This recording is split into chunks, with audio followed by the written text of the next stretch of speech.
Bonjour. Aujourd'hui, je vais vous raconter l'histoire de Clara, une jeune femme pressée, qui a fait une rencontre pour le moins dérangeante, en pleine rue, à l'heure de pointe. Quand on trotte à 18h45 sur des talons de 12 cm, il faut s'attendre à tout. Des regards insistants.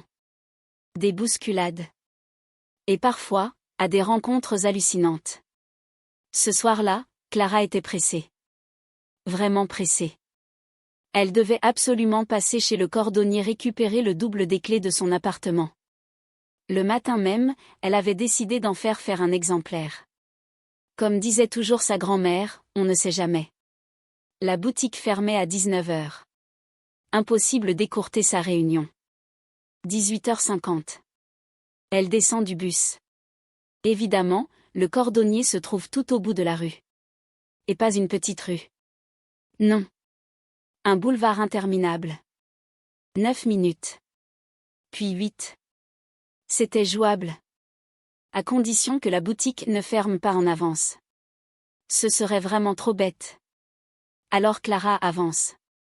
Elle ne marche plus, elle glisse presque au-dessus du sol malgré ses talons vertigineux. Rien ne peut l'arrêter. Ni les promeneuses de chiens, ni les parents absorbés par leurs poussettes. Elle zigzague avec l'agilité d'une championne de slalom. Mais à mi-parcours. Un frisson. Elle a l'impression qu'on la suit. Arrête ta parano, se dit-elle immédiatement. 18h59, la rue est bondée. Trop de monde pour que ce soit inquiétant. Par prudence, elle jette quand même un coup d'œil dans une vitrine. Personne de suspect derrière elle. Elle accélère. 19h05. La boutique est encore ouverte. Soulagement.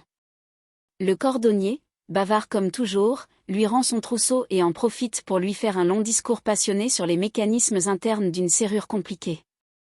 Il adore son métier. Clara, elle, essaie surtout d'éviter un nouveau monologue sur la technicité d'une clé spéciale. Elle ressort enfin, légère et presque joyeuse. Première rue à gauche. Et là, la sensation revient. Plus forte. Cette présence derrière elle. Cette fois, ce n'est plus une impression. Elle se retourne doucement. Et se retrouve nez à nez avec un homme. Petit. Très maigre. Une veste de costume trop grande qui pend sur ses épaules. Des cheveux gras collés au front. Une peau marquée par l'acné. Et surtout, de petits yeux noirs, fixes, brillants d'une intensité étrange. Son cœur rate un battement. 19h33. Il a vu qu'elle l'a vu. Clara sort une cigarette pour se donner contenance. Il s'approche immédiatement. Vous avez du feu ? Sa voix est basse. Un peu tremblante. Mais insistante. Elle accepte, par politesse. Presque paralysée par l'étrangeté du moment. Vous auriez quelques minutes à m'accorder, mademoiselle ? On pourrait boire un café. Elle refuse.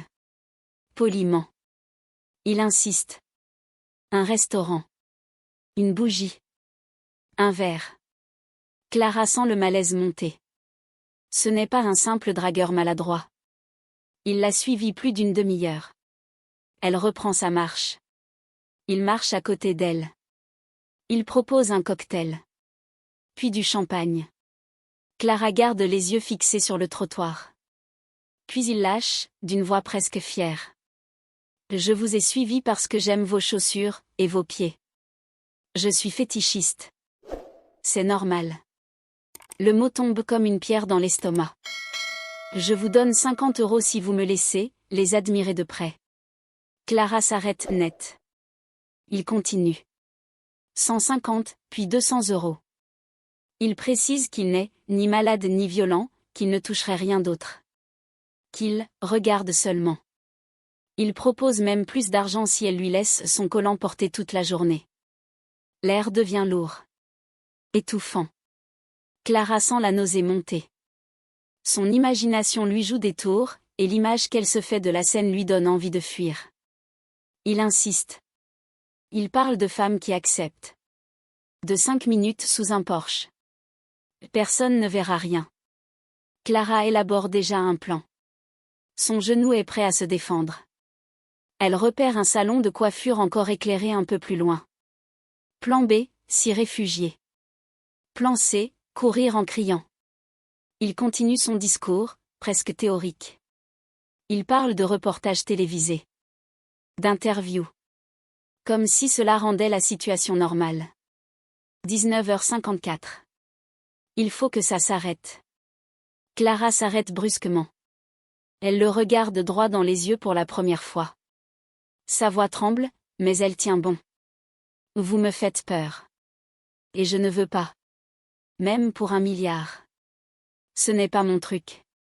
Et même si ça l'était, ce ne serait pas avec un inconnu dans la rue. Le silence se tend entre eux. Vous avez le droit d'être ce que vous êtes. Mais vous n'avez pas le droit d'effrayer les gens comme ça. Elle insiste. Claire. Net. Le mot « fétichiste », prononcé sans trembler, semble le désarçonner. Son regard change. Il baisse les yeux. Il s'excuse. Presque timidement. Puis il lui souhaite une bonne soirée. Clara répond froidement. Vous aussi. Elle relève son col, redresse les épaules, et s'éloigne en faisant claquer ses talons sur le trottoir sombre. Son cœur bat encore fort. Mais elle a repris le contrôle. Et ce soir-là, en rentrant chez elle, elle a compris une chose, peu importe la situation, peu importe la pression. Vous avez toujours le droit de dire non. Votre sécurité et vos limites passent avant tout. Merci d'avoir suivi cette histoire jusqu'au bout. Si elle vous a touché, n'oubliez pas de laisser un pouce bleu, de vous abonner et de partager autour de vous. On se retrouve très bientôt pour une nouvelle histoire encore plus intense.